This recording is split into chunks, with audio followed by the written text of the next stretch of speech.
Martin Porches, the County Administrator Ian McGahee, our Yuma County Sheriff Leon Wilmot.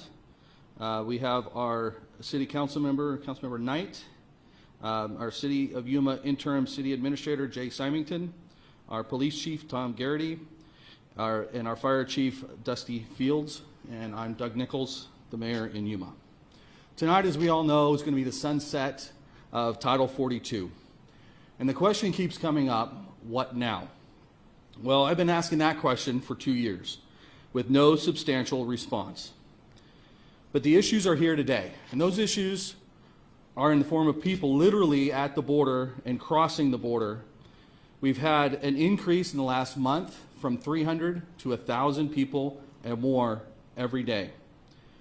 We owe a debt of gratitude to our men and women in Border Patrol who have worked tirelessly to try to contain this situation, and the men and women at the Regional Center for Border Health who also work tirelessly to help with the flow of migrants out of the community after Border Patrol releases them. But we are now at a situation that we've never really been at before, and it's time. It's time that the President announce a declaration of national emergency. So today I wrote a letter to President Biden demonstrating and demanding that he declare a national state of emergency due to this immigration crisis. And in that demand, I demanded resources, not just money, but resources on the ground. And that way we can protect our border the way it should have been protected from the beginning. It protects human life. The migrants that are crossing experience exploitation and rape and abuse and neglect, men, women, and unaccompanied minors. This is not something that, as Americans, we would stand for in any other situation. Yet, the inaction of our government facilitates the continuation of that exploitation. There are detrimental impacts to our Yuma community. Our U.S. Border Patrol, who are valued friends or neighbors and family members, are taxed to exhaustion. Our hospital has had previous issues, and we know that we're headed to that same and a greater scenario yet again. And our NGOs, they do all have limits, and we are about ready to exceed those limits. And then there's something that we don't talk about very often, and that's the national perception of our region. With this continual conversation about the migration of people through the border and the impact to our country, it also creates an impact to our community and the perception people have for tourism, for job creation, for locating their businesses. Those are real impacts that affect every person living in Yuma. And eventually, and I'll talk more about this later, we live under the fear of street releases. Yet the President has done nothing to aid us here and now, and actions need to be taken. I've proudly served the Yuma people for the last 9 years. I work hard to bring this message to anyone who will listen, and so many people have done the same. I've testified before the Senate House Subcommittee. I've held and participated in roundtables. I've worked with Arizona Governors Ducey and Hobbs, engaged routinely with our congressional delegation, with our Senators Sinema and Kelly, our Congress members Biggs, Gosar, Siscomani, Lesko, and Gallego. And I will not stop continuing to bring this message forward. So the President cannot stand by and say he was unaware. And we also get this common concept that we've seen this before, that we've been here before. We know how to do this. That is just simply not the case. Today is far greater than any previous situation in total numbers and in total duration. In 2021, we had an extreme 3 days where we had a large number of crossers. And at that time, I declared a local emergency in December. And since that time, we've had a couple instances where we've watched Title 42 almost be rescinded and what happened along the border. We learned a lot during those situations. However, the federal government leadership didn't take those lessons into account. The need for a state of emergency for our nation is dire. Numerous immediate actions upon declaration of emergency are possible. A full response by FEMA and the National Guard like they would in any other disaster, where they provide boots on the ground for housing, food, transportation, and healthcare. That would be the beginning. They could focus on real resources and not the promise of potential reimbursement for expenses that local governments and NGOs have to come up with today. The choice of communities in which releases happen in needs to be vetted completely. Small communities along the border have reduced resources, and it's a disparate impact to release people into communities that struggle with these resources and don't have the size and capacity in their NGO structure that larger communities have.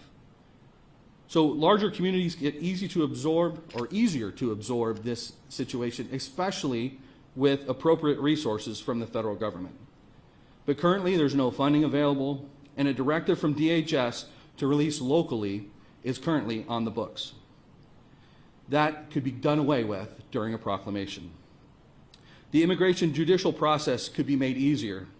This would allow those that truly need asylum help to get that help immediately and not wait years for a final declaration.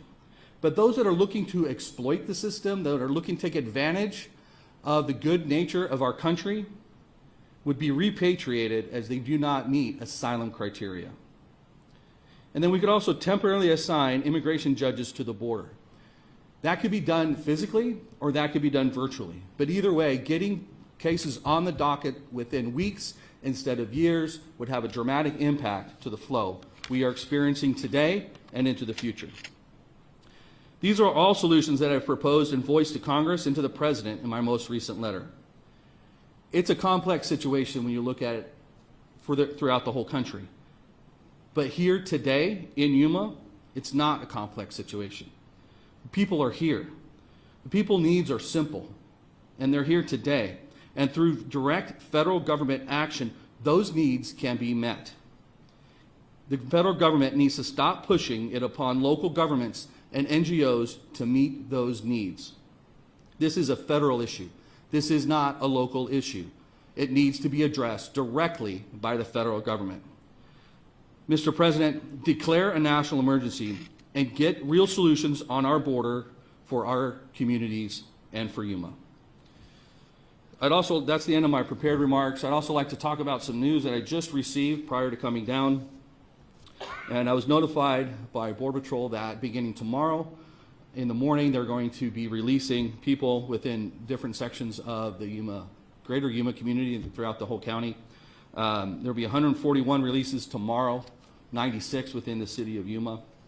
And these are people that have been vetted to at least to the point where Border Patrol has issued them notice to appear papers, and which wherever they end up living in the country, they are to follow up through the judicial process. Unfortunately, that process is years, 3 to 7 years to get through that whole process. So that'll be an impact to our community. I ask everyone, all of our citizens, to remain calm. There's not people that are convicted of crimes that are being released. There's going to be single adults and there's going to be family units. As it moves along, we look to try to find better solutions than we have today, working with the governor's office and working with our senators to work towards positive ends. But that's the situation we're at today. And the releases, just to make sure this is also out there, the releases are not going to be in neighborhoods. They're going to be in more commercial type areas that have resources that the migrants could then engage for their own ability to move along into wherever their ultimate destination is. So with that, I would like to invite our chairman of the Board of Supervisors forward to say any comments.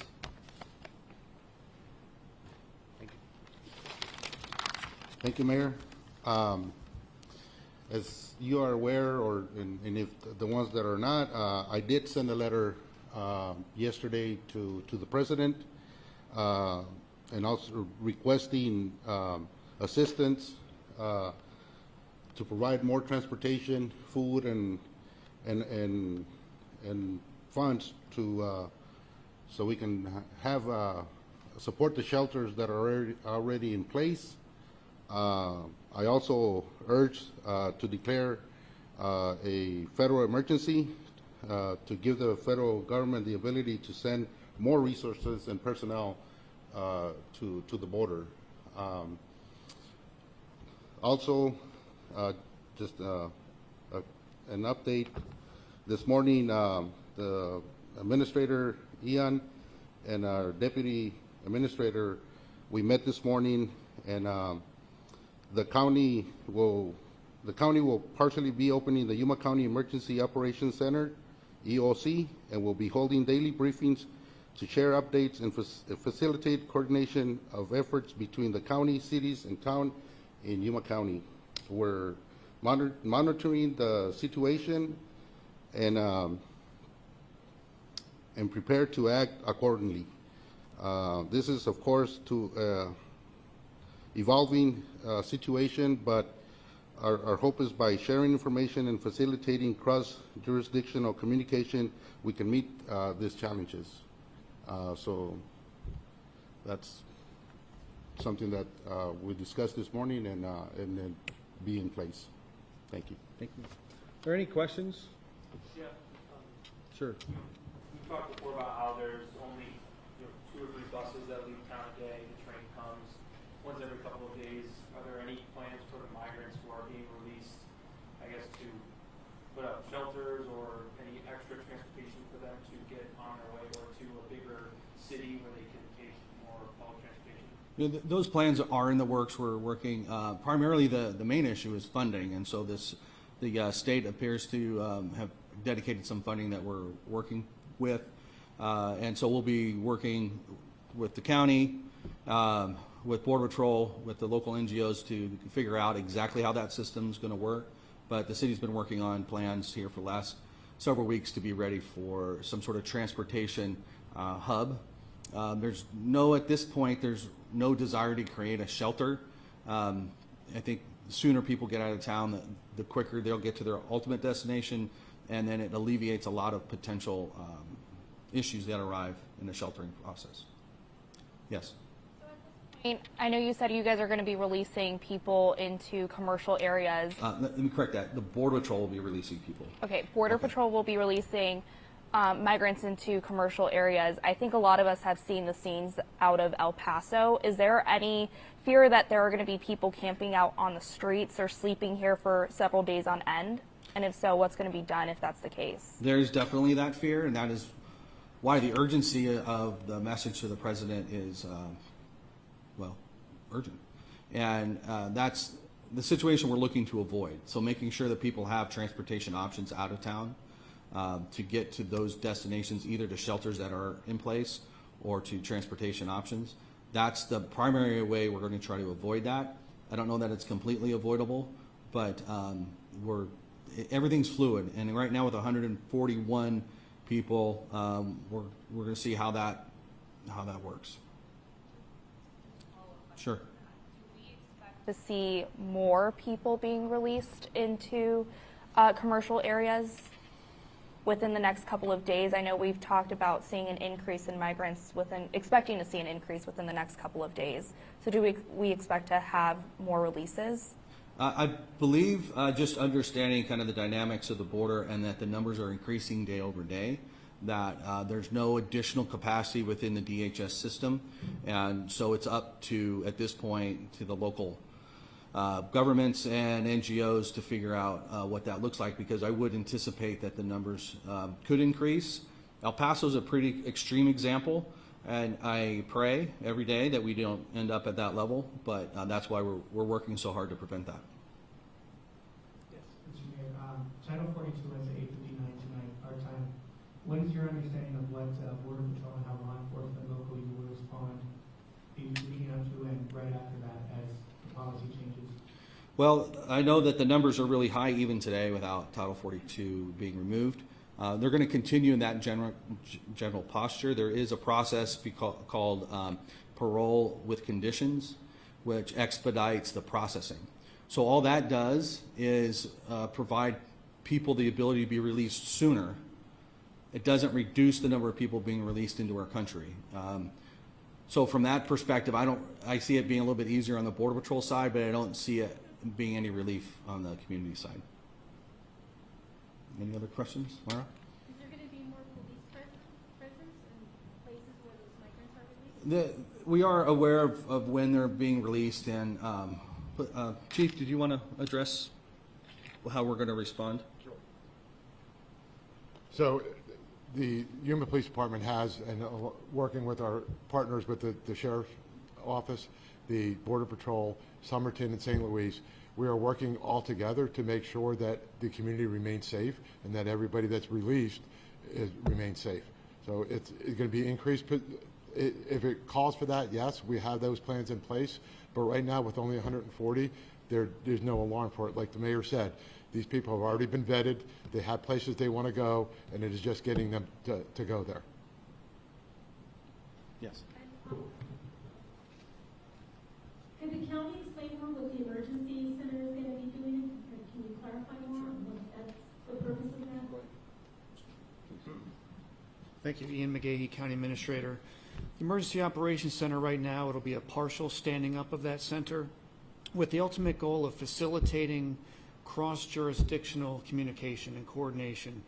This is a shared problem which none of us created. The federal government's failure to act created this problem, and really they should be the ones dealing with it. But in their absence, we're going to have to do it. And so by doing that together through the EOC, that's the first step.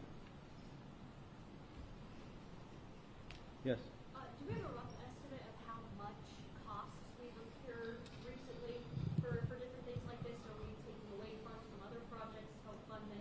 I know the hospital's been very vocal about saying, 26 million spent on this alone. Is there any kind of rough estimates we've done? So at this point, the city of Yuma has spent no dollars on migrant. We've had on migrant issues. We have had a lot of time from employees invested in this situation. And to be clear, we have no dollars funded in this year's budget or next year's budget for any sort of migrant activity, sheltering, or transportation. So that's why the funding is the key part in the short term. So from that perspective, we have no really ability to project what this is going to cost. And so making sure we have committed funds either from the feds or from the state up front is important. And now the county has done a few things, so I think I'll turn that over to the county to talk about their funding.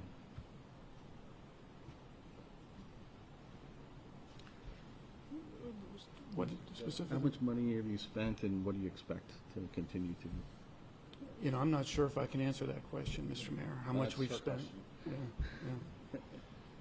Just in the water parties, pretty much. And Oh, I sure. know the sheriff. So, right, the county has committed to providing porta potties at the border, really for two reasons: a humanitarian issue there, and then, of course, the integrity of the agricultural fields nearby.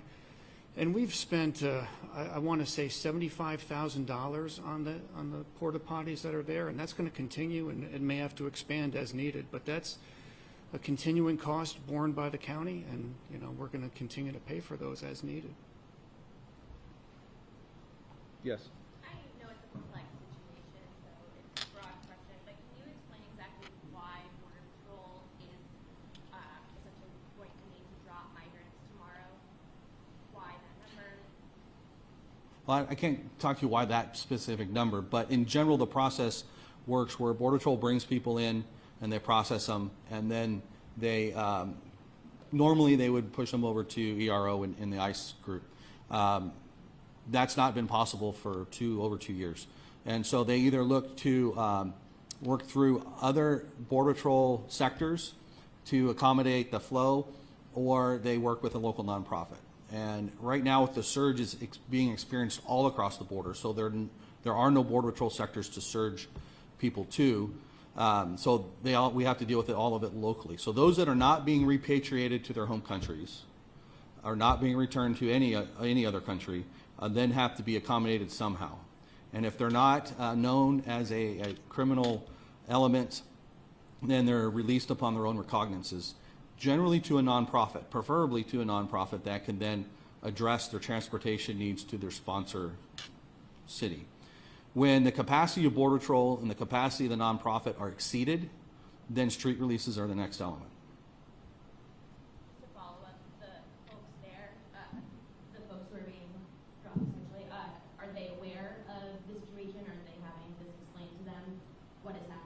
You know, I really couldn't talk to the element of what they're being told. I know that there's quite a few different countries and different languages that are in the mix at this point, so I don't know how any of that's worked out.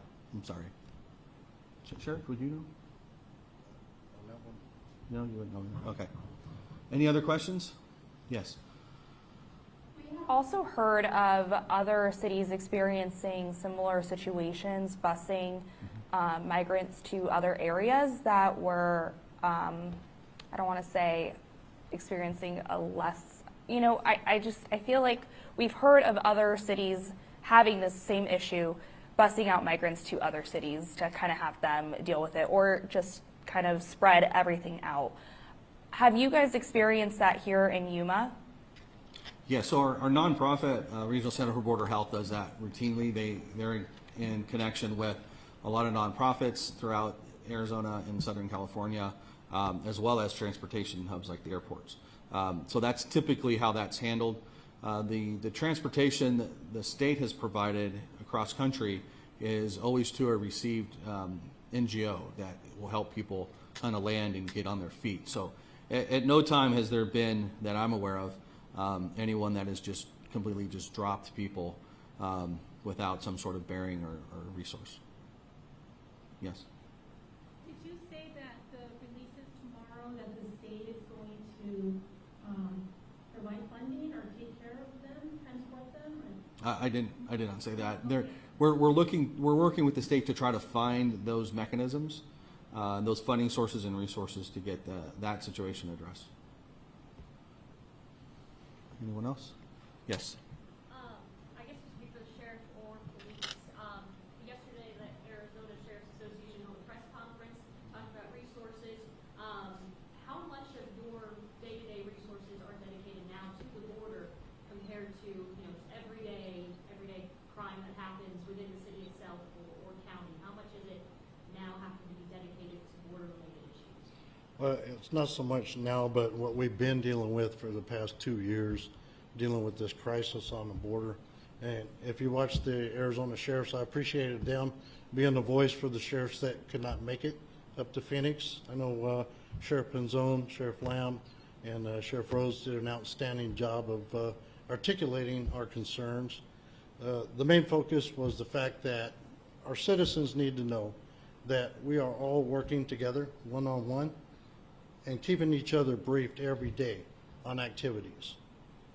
Locally, we've been doing tabletop exercises with fire, EMS, law enforcement, our federal partners in regards to worst case scenarios and how we can respond with our resources. So for example, all of my resources now that are down on the border helping fill the gap for our Border Patrol federal partners, they're paid under a grant for overtime. So it's not county monies that we're expending on this. We're utilizing our federal grant monies to be able to do that. So when we respond to the deaths in the desert, we try to track all that and put that towards those grants. So it's not taken away from our officers serving the community on a day-to-day basis. So all the officers that you see that are doing the high-profile patrols down along the border, they're there to ensure that there are no state laws being violated, that there are no assaults occurring or kidnappings, which have happened down along the river corridor.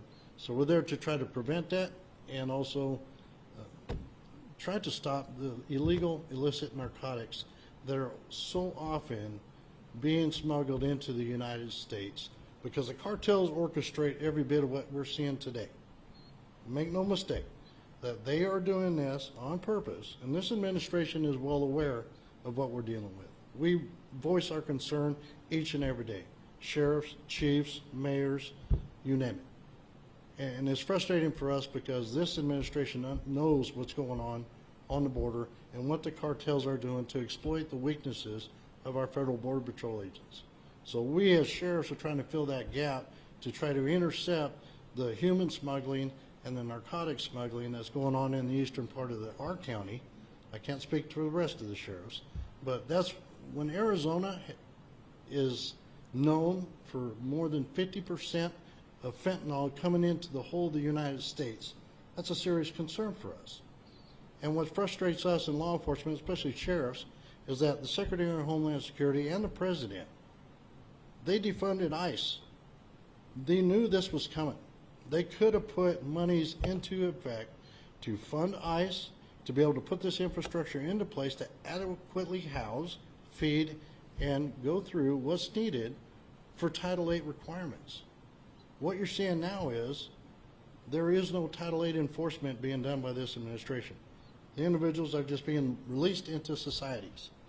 Granted, they're not staying on a border area. But if it's a city that has always portrayed themselves as a sanctuary city, I can guarantee you that that is a place that they put on the shirts of the juveniles that are unaccompanied for them to go to.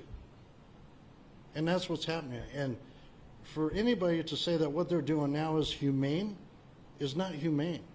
We in law enforcement get the intel reports that of what's going on over in Mexico. You've seen recently where the cartels kidnapped over 153 people just in San Luis, Sonora. And they were trying to get more money out of these folks. The women that are raped, the kids that are violated. That's what we see is going on, and he is well aware of this. Not only the president, but also Secretary of Homeland Security, whose priority is Homeland Security, border security. And that's frustrating for us as sheriffs. And that's why we have said from the very beginning, what this government will not do, we will enforcing the rule of law in our states. If somebody trespasses in a farm field, they will be arrested. If they trespass on somebody's property out in the foothills, they will be arrested and charged. You have to have a consequence delivery, otherwise this will not stop. And it's inhumane to know that these individuals from over 70 countries, I think this year, compared to 140 last year that came through Yuma County, and knowing what they're being subjected to by these cartels, that's inhumane to allow that to continue. I hope I answered some of your questions. There's so much. I could stand here all day and cover a lot of this. So, Chief, did you have a? Much like the Sheriff's Office, we are part of the Stone Guard grant, and we do have officers who work overtime, that they choose to work that overtime to work on border issues. The police department has training, has had practices over the years, and the dedicated members of this police department know what they need to do to keep everyone in this community safe and to make sure that everyone is treated fairly and constitutionally. And so to say, have we dedicated resources? We've dedicated time to making sure that our officers have the proper training, that they react to these situations in a proper manner, and also in planning that in case there is a unknown mass exodus over here to Yuma, that we're going to be able to handle it to make sure the community stays safe and that actually the migrants stay safe too. I just would like to add one thing. This came up all of a sudden. I did talk with the chief for Border Patrol here locally. She would have loved to have been here, but unfortunately, unless she gets approval from Washington, D.C. to come and meet the press and talk to the public, she has to get that vetted and approved. But to be honest with you, they've been in coordination with us each and every day, giving us updates, and it's worked real well here in Yuma County. So I will tell you that she wishes she could be here, too short a notice. But everything that we've told you is information that they share with us on a daily basis. Yes. Or if anyone could speak to the concerns that the border may become closed, or for the people that come through the port of entry who cross into San Luis, Arizona, they come for work or for school to San Luis, Somerton, Yuma, elsewhere. Just talk about what the message is for that regarding possible border closing, port of entry. As far as the law enforcement side, we're in communication with the port director, who's in charge of the port of entry. So he said right now they don't ascertain any of that happening unless there's something significant that happens. And we've experienced that in the past with cartel violence that's going on over there right now, where they've had to shut it down for a short period of time for public safety. But there has been no mention from the port director of shutting down the port of entry unless there's a major emergency that's happening. But, Mayor? Yeah, it's always a short duration at this point. The only time I've seen a port shut down any duration would have been in the Del Rio experience, and that was to gain operational control of the border. I don't see that we're at that point, and I would expect every conversation I've had with the port director, his mission is to keep business flowing through both ports of entry. Yes. Yesterday I asked you if residents should be scared, and you said no.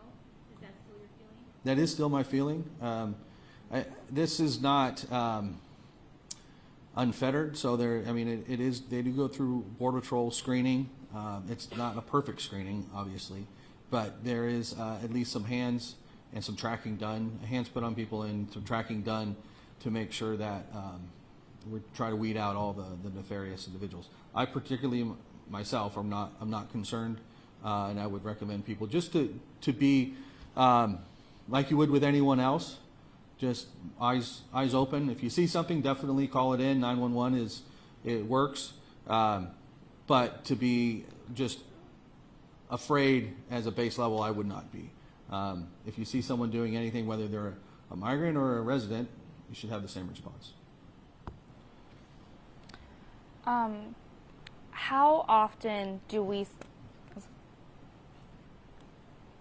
Sorry.